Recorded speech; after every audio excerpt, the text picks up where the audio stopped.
Hey, what's up, everybody? True Boxing here. Thank you for coming back to get hit with the truth.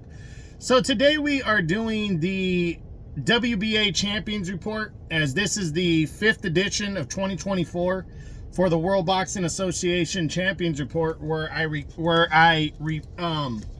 cover all the championships and champions from 122 all the way to heavyweight.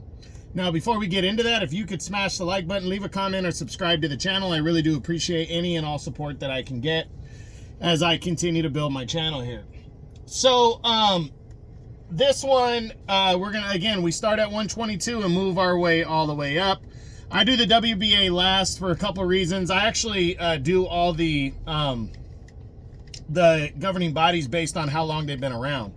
So the WBO always goes first, then the IBF, then the WBC, and then WBA. In terms of the order that I do them, I release them based on if there's a title fight coming up and I'm about to miss the date.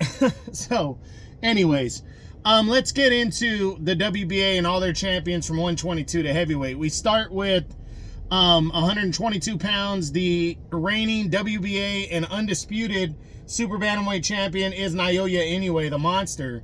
And we know the Monster is set to return on December 24th on Christmas Eve, when he defends his title against undefeated mandatory challenger Sam Goodman, his IBF and WBO mandatory challenger.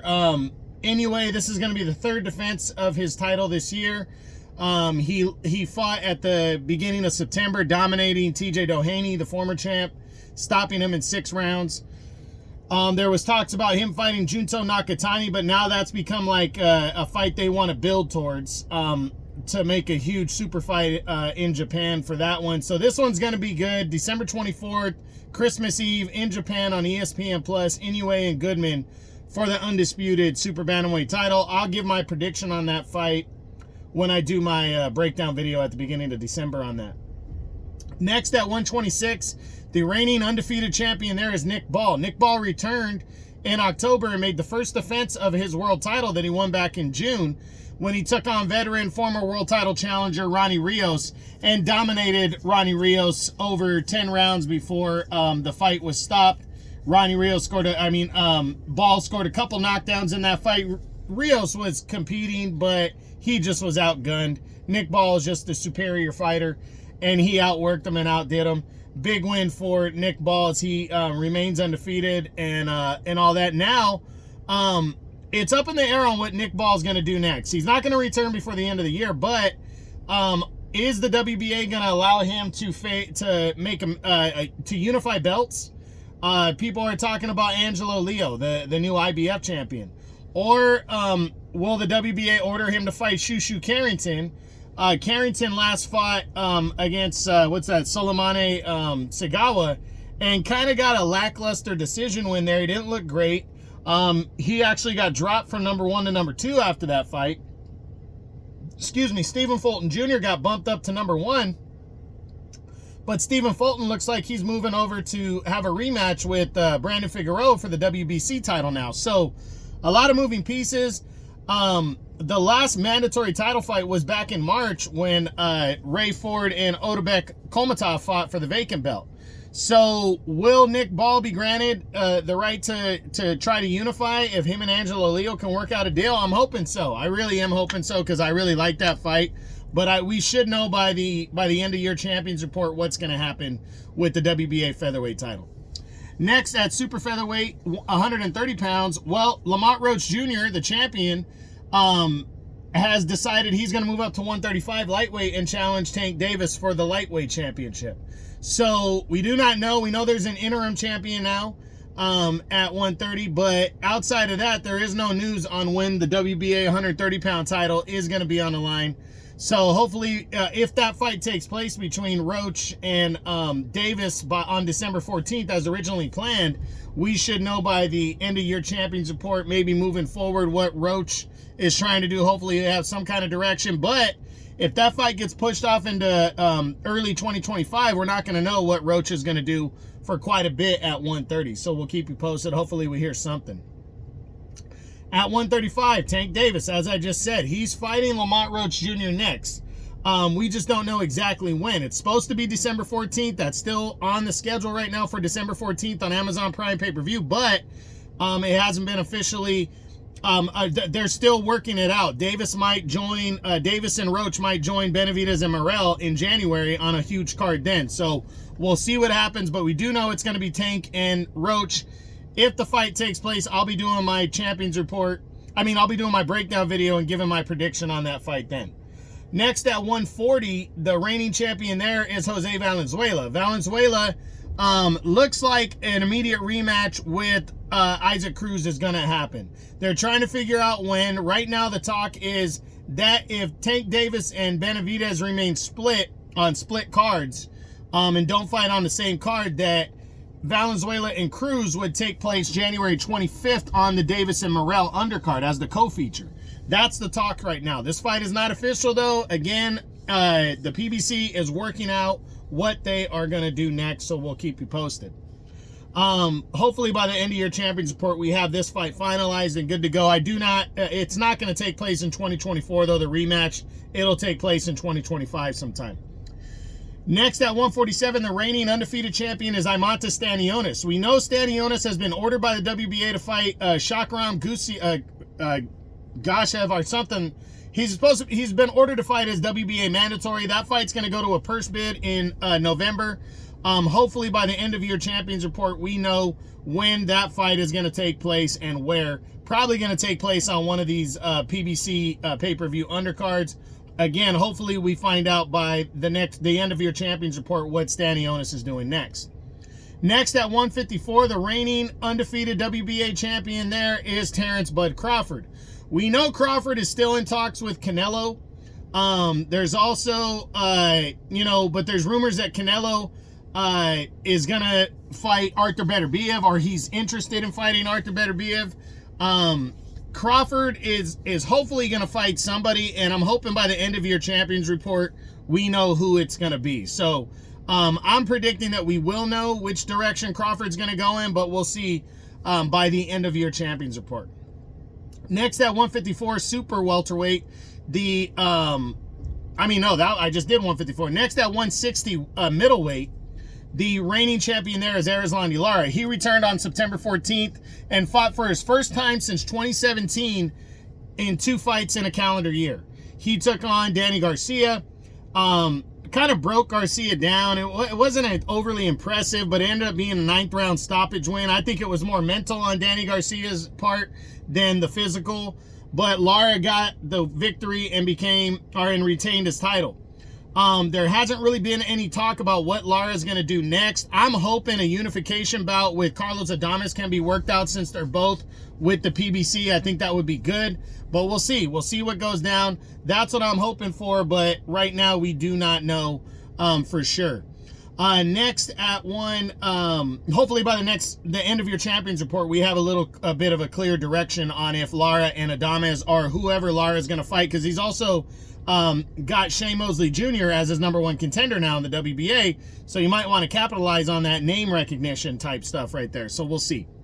Next at 175, Canelo Alvarez, still the reigning WBA super middleweight champion. No news on what he's going to do. We know there's talks about possibly Terrence Crawford, which would likely take place at 168. But we also know that he's interested in moving to 175, potentially to fight Artur Beterbiev for the undisputed crown there. By the end of your Champions Report, I'm really hoping we have a better direction on what Canelo Alvarez is going to do, and if he's defending this title at 168, because if not, Caleb Plant's the interim champion, and he might be making a move to become the full champion at 168, so we'll see. Next at 175, as I said, the newly crowned, undisputed light heavyweight champion of the world is Artur Beterbiev. He stopped Dimitri Bivol's near 5-year run, or was it 6? I think it was a 6-year run as WBA light heavyweight champion when he scored a somewhat controversial 12-round majority decision victory on October 12th in the Riyadh season card on ESPN Plus, when he defeated him and is now the undisputed light heavyweight champion of the world. We don't know what he's going to do next. We know the IBF has ordered him to fight the mandatory challenger Michael Eifert. That has not been locked in as of yet. We heard just yesterday that Canelo Alvarez could be interested in a possible undisputed fight. And then we also know Turki Al-Sheikh has his sights set on ordering a rematch between him and Bivol, because Turki Al-Sheikh thought Bivol won the fight. So a lot of moving pieces. I'm hoping by the end of your Champions Report, we know what Beterbiev is going to do next. Next at 200 pounds, cruiserweight, the reigning undefeated champion there is Gilberto Ramirez. Gilberto Ramirez has signed on for this November 16th. He is going to face off against Chris Billum-Smith to unify titles in the main event of a Golden Boy DAZN card as part of Riyadh season. Big time fight with him and Billum-Smith to unify belts. I'm doing a breakdown video on that fight this weekend, so you'll get my prediction on there. But I'm really looking forward to seeing this one. This is going to be good. The winner could be in line for another unification against Jayo Pitaya, the IBF champ. So a lot at stake here. Big time fight. Ramirez and Billum-Smith, November 16th on DAZN. Then at heavyweight, the reigning undefeated WBA champion there is Alexander Usyk, the super champion. Usyk is good to go for December 21st. He will face Tyson Fury in their rematch, unified heavyweight title on the line. Gonna be a big one. Again, I will do my breakdown video on this fight at the very beginning of December. You'll see my prediction on who I think is gonna win. I'm really looking forward to the rematch. Can't wait to see what happens. That's on DAZN and ESPN pay-per-view.